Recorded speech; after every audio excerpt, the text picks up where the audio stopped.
சாரல் விழும் நேரம் வானவில்லை போலே தோன்றிடும் அழகான காதல் ஓசையின்றி வந்து உள்ளுக்குள்ளே வாழும் இளமையின் சங்கீதம் காதல் ரயிலின் ஓசை இங்கே சுகநாத ஸ்வரங்களாக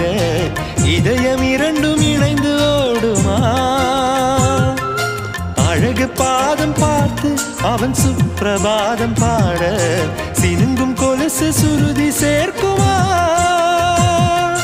கோடி கோடி மின்னல்கள் ஓடி வந்து பாயுதே